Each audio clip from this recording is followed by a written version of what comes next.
Good morning, everybody. Welcome back to the e-Discovery channel. This is Tom O'Connor from I'm looking out at the fairgrounds halfway between weekend two of Jazz Fest starts tomorrow. So I can hear them now. They're getting some trucks rolling out there and starting to stage, bringing in the ice, bringing in the beer, um, bringing in the medical tents. Um, so we're it's the calm before the storm. I'm happy to have with me again. Um, uh, uh, now I've already dropped your title for mine. Oh, wait a minute. Now I remember. It's Joe Bartolo, of course, who I'm sure all of you know from tons of commentary. Sales director at Discernis. Is that right, Joe? That's correct, Tom. I'm only on my second cup of coffee, so I've already, I'm having brain freezes here now and then. And the reason I wanted to talk to Joe again is because I saw that he wrote something the other day, which I'm sure he can explain to you more about quantum computing, which I have tended to not pay a whole lot of attention to, by which I mean I paid no attention to it, because we're so overwhelmed with all the AI blizzard that's been going on. Just keeping up with that has been a task. But also, it sounds way too much like quantum mechanics, which sounds like math, uh, which rhymes with M, which stands for math, which, my math career.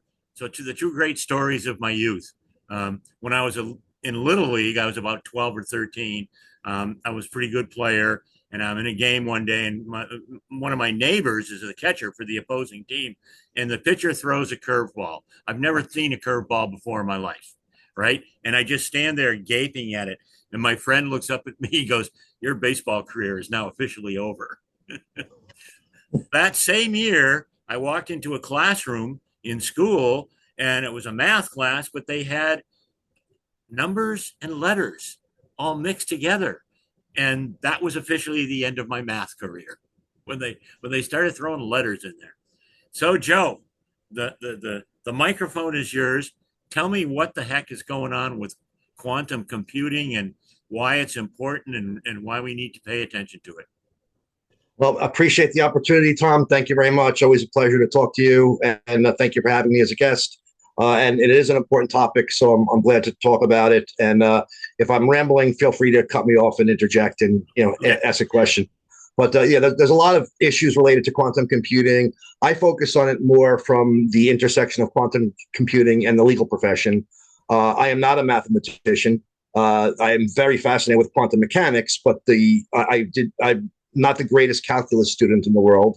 I was the only person in my high school that was allowed to take AP Physics that was just in regular calculus, that wasn't also in the AP Calculus class. Wow. So when they get to those ridiculous formulas where there's letters all over the place and things that look like Egyptian hieroglyphics, yeah, I'm not necessarily able to figure out the exact meaning and how those formulas work, but I am fascinated with all things about quantum mechanics So let me and interject subatomic with a great particles. story. Yes. A great story about my son. My son who now works in our business. He works with Platinum Legal. He's an online resource manager for them. But he was a math whiz in high school, and he was taking all the AP stuff. Um, but his senior year, he comes to me and he goes, I want to switch out of this AP class, and I want to take like filmmaking or art or something. And I said, "Oh, is it too hard?" And he goes, "No, no, no, no." He said, "It's hard, but that it's been hard for like 2 years, but that's okay." He said, "The only thing is, what they're teaching me now, I don't know how I would ever use this unless I'm going to become either a physics professor or a math teacher, and I teach it to somebody else." He said, I think I've reached the end of this road." Um, and so I thought, yeah, there you go. The practicalities of it were um, were gone. So sounds like your story to an extent. Yeah, no, I agree with that sentiment. I mean, I certainly fully understand the concepts behind a lot of these things, but then when you really would need to almost be a dedicated physicist in some way to really be able to, crunch these calculations that they come up with. But in any event, why I'm very concerned about quantum, and I wrote a book that I self-published in 2022 called Quantum Uncertainty: The Future of Information Governance, and it's available on Amazon. I followed that up with another book that also focuses on generative AI as well as quantum, and that one I called Treacherous Technology, and wrote that one in 2023. And I'm concerned about the impacts these things are having on society as a whole. But obviously, my role has always been, I'm an attorney by trade. For the last 22 years, I've been on the consultative side, discussing where technology helps the legal profession.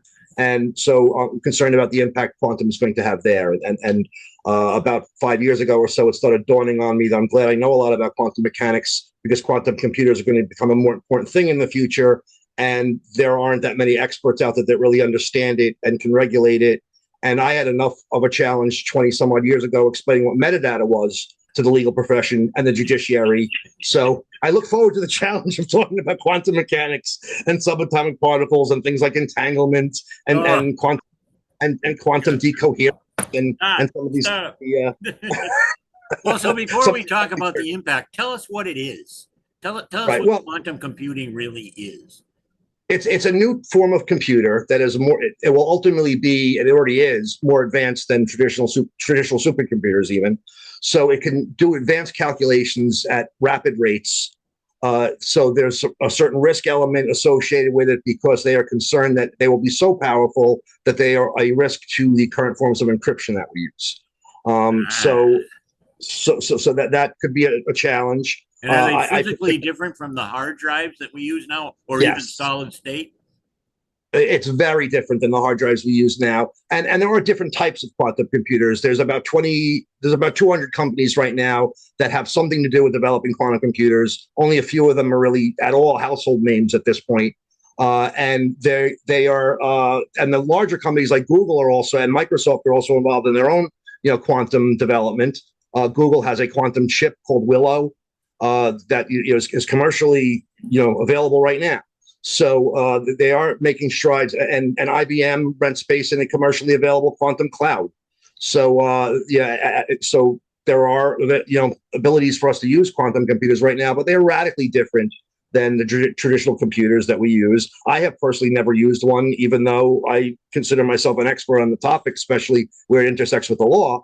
But they are things that would harken us back to like the kind of 1950s days when we had computers in cold rooms, because they tend to be very large. They take a lot of space. You can now buy a quantum computer for yourself, but it would probably cost in the neighborhood of 7 figures, and it would take up an entire room. So they are very large. One of the things they're working on right now is they're coming up with inventive ways to shrink that technology down. Sure. And one of the other areas of quantum is they run on thermal heat. They require thermal energy, and they actually give off thermal energy. And that's a waste product right now, and it's a problem because they need to be cooled. So there's a lot of invention going on right now where they're trying to come up with better ways to cool them, better ways to.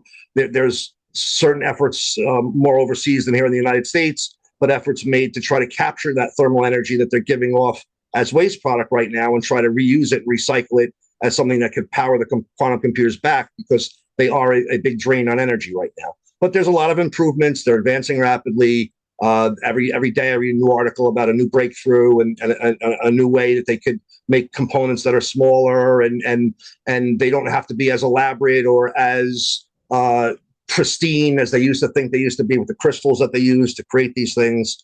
So they're making scientific advances, very rapidly as the technology progresses. And the technology is already being used for advanced calculations in areas like life sciences in particular, where they're looking to maybe predict drug interactions that the quantum computer feels would be the best way to use exploration into new technologies and new developments. And the quantum will make suggestions saying, I think you need to be looking at this element if you want to create this effect. And it's giving scientists ideas that they wouldn't have thought of for years if it wasn't for the quantum computer suggesting that as an answer. So there's benefit they have. In 25 words or less, though, can you explain to us how they work? What's different about them from standard computing? They're radically different from standard computers, and they don't use the same kind of memory chips. So it's a very what we're trying to do right now in terms of as they develop further, we're trying to make the export from quantum be more readily usable in our traditional computers, because that's an issue right now too. And then in terms of forensics, there really is no approved mechanism of forensically collecting data from a quantum environment. Oh, that's a big problem, right? It's a problem. It's a major problem for the law, and things like from e-discovery, from standards that we used to have. It's very impractical, in that one of the things that we've always said, and you'll agree with this, Tom, is that our results have to be defensible. They have to be repeatable. And quantum computers, you're never going to get the same result ever. You could do A to Z and do the same exact same workflow, and it's always going to be a slight percentage off in the export that you're going to receive. It's just the way quantum mechanics works. It doesn't duplicate the same exact result. There's always some element of quantum uncertainty that provides a slight different. So maybe it's 99.5% of the same result, but there's always that slight different variation. And that's an issue that legal is going to have to tackle and deal with, because we're moving from a world of certainty to a world of probability. And quantum is all about probabilities. Okay. So in terms of the hardware different, it's very different, but it's also different in terms of how it's processing data. Because of the quantum environment, quantum allows things to, it's not really a binary environment like traditional computers are. It's not all ones and zeros. There's an element of quantum computing that's referred to as superposition. Superposition means instead of it being a 1 and a 0, it could be a 0 0, or it's 4 digits essentially instead of 2. So you could have a 1 1 1 1 and a 0 0 0 0. So there's so many more combinations of results that you can get in a quantum environment than you can from a traditional binary environment. That's a challenge right there. In quantum mechanics, things are behaving as both a wave and a particle in the same instance. And there's the whole Schrodinger's cat equation, which I don't really care for because I like cats. I don't like to have to think about whether the cat's alive or dead. I think the cat's alive, but in any event, the equation is there's a cat in a box. You don't know whether that cat is alive or dead until you open the lid on the box. Yeah.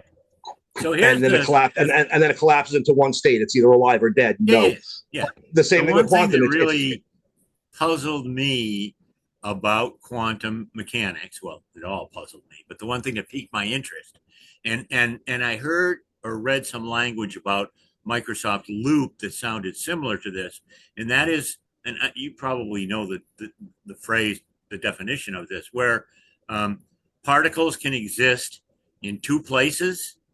Entanglement. Yes. What's it called? Entanglement. Yeah. Yes. And I mean, that sounds sort of like teams on steroids, if you pardon the pun, but that seems to be, as you just said, for forensics purposes. Do quantum computers lean into that? Is that what the whole phase discussion is about? Or will they? Quantum entanglement is certainly a phenomenon that has proven that it really exists, and it was recently proven that in a New York City study that NYU, my alma mater, was involved in. It was recently proven that it can actually be done in a computer state, and it was from one end of New York City. They quantumly entangled a particle with another particle that they would basically act the same exact way. So if you flip a switch on one, the flip instantly switches on the other, regardless of the distance. And doesn't that sound like Loop, where people are able to? It's like, again, it's like collaborative teams technology, but taken up ramped up a level. But and again, I just focus on what you just said. But if we can't collect that, that presents real problems for us, right? It presents problems for, and most of the authors and subject matter experts on the topic are focused on the cybersecurity issues that quantum computers will create for our present environment and for RSA encryption. And I agree with that. And I think there is a threat there. I think maybe some of the apocalyptic visions are overstating the threat. But there is a threat to cybersecurity, no doubt. But I look at it also, and I don't see as many other people commenting on this aspect of it, but I look at it as a challenge to data privacy laws. Because how are you going to have the GDPR enforced when there is such a concept as entanglement? And again, this is, the concept is true. Einstein didn't believe the concept. He used to call it spooky interaction at a distance. And he said he rejected it as not something that was real, but it's been proven to be real. So he was actually incorrect about that. So you can entangle two things and have them join together. And eventually, We're not there yet. Eventually, I could see that being used for data transfer. And we're already so much faster at transferring data over the internet. It used to take, if you wanted to transfer a terabyte of information over the internet 10 years ago, you'd be waiting 2 weeks to get it all. Now they can transfer that kind of information very fast. But in entanglement, it's an instantaneous transfer. As soon as I flip the switch, I can entangle all that information somewhere else, and it would instantly be at the other endpoint. And information can exist in two jurisdictions at once, which is also a problem under the GDPR, because if you're asking, if a DPO comes forward to ask a corporation, and a corporation has a quantum network, and there's data in New York and data in France, and those networks are tied and communicating, there's probably entangled data that's existing in both places at once, and you can't really answer the questions that the GDPR poses as to where the data resides, because all you can answer is in probabilities. Even if there is an entanglement, all you can answer is probabilities, and that's not really acceptable under the current standards of the law. They want a certain answer that it's almost like asking to divide a mathematical equation by zero. So I can't do that. My answer is it doesn't exist. Here's the problem I see for us, similar to what you just described. So you said Google is working on a quantum chip. Okay. They already have it. It's called Willow. Yeah. All right. So that would lead me to assume that Google has at some point used quantum computers, right? Yeah, they have a person named Hermit Nevin who is in charge of that group, and he's actively building Google's efforts at creating quantum solutions. Here's my issue. Not my issue, but here's what I see as an issue. What I see as a possible issue. So let's say somebody else starts to develop a quantum chip, or somebody else probably is already. But China? Let's say they decide, one of them decides to sue the other. Now, we can safely assume that given your physical description, law firms are not going to have quantum computers on site in the foreseeable future. But if their clients, as you just said, have quantum computing going on and they're transferring information, and all of a sudden you get a copyright infringement suit by two quantum guys against each other, how do you collect that data and bring it into court and never mind explain it? How do you certify it? How do you even show that it's really what you say it is? My God, my head's exploding just thinking about the possibilities there. Yeah, we really can't, and that's the challenge. We could verify the fidelity of the output. So if they're giving an output that could be taken, the output into a classical computer and used by our traditional computers that we use every day, we can verify that this output looks like it's accurate if we're using traditional mechanisms to try to recalculate the same calculation. But what about the underlying code? But the underlying way it got to the output is not really collectible right now. And back to the Schrodinger's cat, it will be a challenge when it is collectible, because quantum exists in two states at once, and it is both as a wave and a particle. When we go to measure it, it collapses into one of those states sort of randomly. So it's going to show us it was a wave, or it's going to show us it was a particle in our means of looking at it. When we know that that's not right. We know that that's just, it collapsed into that state when we want to go look at it. If I did it again 30 seconds from now, it could collapse. It might be the other. Yeah. Like flipping a coin. It's like, oh, well, that was a head, that was a tail. That was a head, that was a tail. Yes. So when you're observing, you're actually sort of in strict interpretation of e-discovery rules. And when you look at spoliation under the Federal Rules of Civil Procedure, really that's spoliation. But I mean, I think we're going to have to kind of move away from that when we talk about quantum environments. Like, it's not spoliation. That's the best we could do right now is take the output and just examine the output. So that's my question is, now we had talked about what it is, but you also mentioned the impact on the law. There's the first one, right? If you're dealing in quantum computing, doesn't the concept of spoliation go out the window? How are we going to? Quantum computers also, one way they differ from main computers too. Back to that question, they use a light a lot more. So there's a lot more light impulses going on, and using light as a means of moving information. And that's not necessarily something that is available in traditional computers. And they're also saying that could be a useful fact for post-quantum encryption, because light seems to confuse the quantum environment too. So they can put random pulses of light somehow associated with existing RSA encryption, and that will help with one of the post-quantum encryption standards that has been offered by the NIST. The NIST right now has, in the United States, they've offered 4 post-quantum encryption standards, and they've actually recommended all corporations and law firms move to those standards by the end of 2029. And that's, And the NIST has done that? the NIST has done that already. And you know what? You know what organizations have actually taken steps to move toward that post-quantum encryption standard? Google, Amazon, and Microsoft, as far as I can tell. I don't know of any other organization that's done anything at all toward moving toward those standards. And so that's my final question. Is that because, I mean, this conversation is making my head hurt.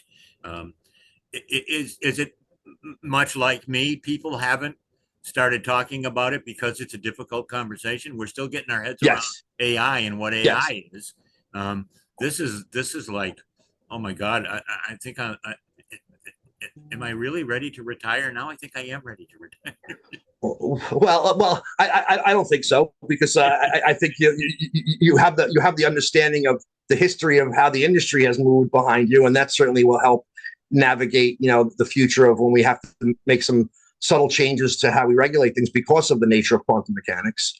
So anybody in legal looking at this, paying attention to this? I mean, you mentioned the NIST and you mentioned some large corporations. Again, as law firms represent those corporations, they're going to have to come to terms with this at some point. Our esteemed colleague, Mr. Ralph Losi, is working on creating a quantum course offering that will probably be, as it stands right now, he has it as 8 chapters, so eight separate courses that are aimed at educating young legal professionals about what they'll need to know in terms of discussing this in court and being ready for like meeting FERS if quantum is involved. And that's going to be very necessary because it's coming as we speak, and it's being used more as, in current modern day. And I was a little disappointed recently by the EU in that they came out with a 200-page addendum to the GDPR, and it mentions quantum all of twice in the 200 pages, and just in a military context, saying the United States is developing quantum computers as as a possible military weapon application. I know the United States military is trying to create a quantum GPS, essentially, which would be more effective than using the satellites for GPS. They can use a quantum map that would, so instead of showing like a GPS would show you, take you to a bridge, it doesn't tell you the bridge is out. The quantum GPS will tell you, that bridge is out. Don't go there. So it's going to be more update and more useful, and wouldn't rely on satellite technology. So it would be a useful means for the military as a navigating mechanism, and that's something in development right now. But that's really the only mention in the EU thing about that. The United States and a couple other countries are looking at either as using it as an anti-threat. Because they're worried that other nation states are using it to weaponize it, which I do believe that some nations are trying to do. Trying to develop, to use as a hacking mechanism. And obviously, there's hackings going on right now where they say harvest now, decrypt later. And the thought process is they're taking things right now that are encrypted that the hackers know they can't read, but they're figuring in 2 years from now they'll have a quantum computer that's strong enough to break that encryption, and they'll be able to read all the information they harvested. And there's a lot of social security numbers in there and other HIPAA information and personally identifiable information and PCI and things like that you don't necessarily want exposed. And hackers have it, and right now they know they can't use it, but they know eventually they will, and that information will also be valuable to them. 2 and 3, some of it will be anyway. If it's trade secret that they're looking on corporate, maybe it's stale at that point. But some of that information will be useful for them as hackers to use to do further exploitation when they have these quantum computers. But I'm just disappointed that the EU didn't really address the aspect of quantum, since it's here and now and readily available in a commercial cloud. And how could they not talk about how that's impacting data privacy rights? Because it does. Yeah. All right. Well, I'm going back to bed. Tell us again, and I'll make sure to put it into the announcement that I do in this, the Facebook announcements. The title of your book on quantum. The first one I wrote is called Quantum Uncertainty: The Future of Information Governance. And the first half of that book is really a retrospective, looking back at the time when computers were first developed. And I looked at all the governance issues that have happened over the years and how information governance has evolved as a profession and a concept. And then I even get into AI governance a little bit, but AI was still on the Yeah. very forefront when I wrote that book.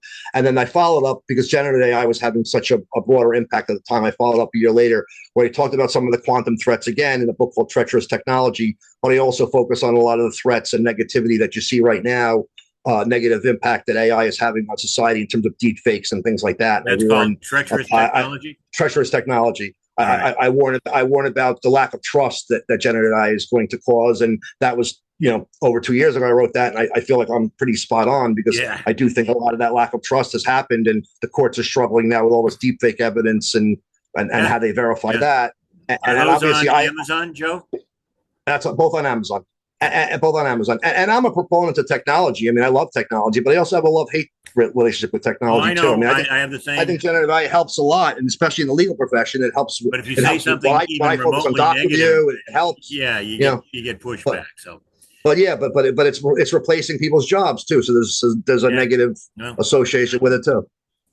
All right. Well, Joe, that's what now. How am I going to enjoy myself at Jazz Fest this weekend? Well, I will. Oh, you will. You will. You will. Yeah. I say that, especially from a governance standpoint, I kind of almost feel like we're losing the battle. These technologies are so advanced, and they're taking off rapidly. And then you have shadow people in organizations. They're told not to use an AI tool. They use it anyway. I think that's going to happen even as quantum develops. You'll have the same issues where people are doing things they're not supposed to be doing with it. Yeah, I have governance concerns, but what are we going to do? We got to still keep trying to talk about best practices and trying to encourage people to develop ways to regulate this stuff and use it in a sensible, defensible manner. We can't be reactive. We got to be out front of these developments. Yeah, Joe, always a pleasure, even when it makes my brain hurt. Appreciate your insights. I encourage everybody to get a hold of you and to get those two books that you talked about. That's once again Quantum Uncertainty and Treacherous Technology. So thanks for taking the time to speak with us, and look forward to talking to you again. I appreciate it, Tom. Thank you so much. Always a pleasure, and I hope to see you later in the year somewhere in our travels.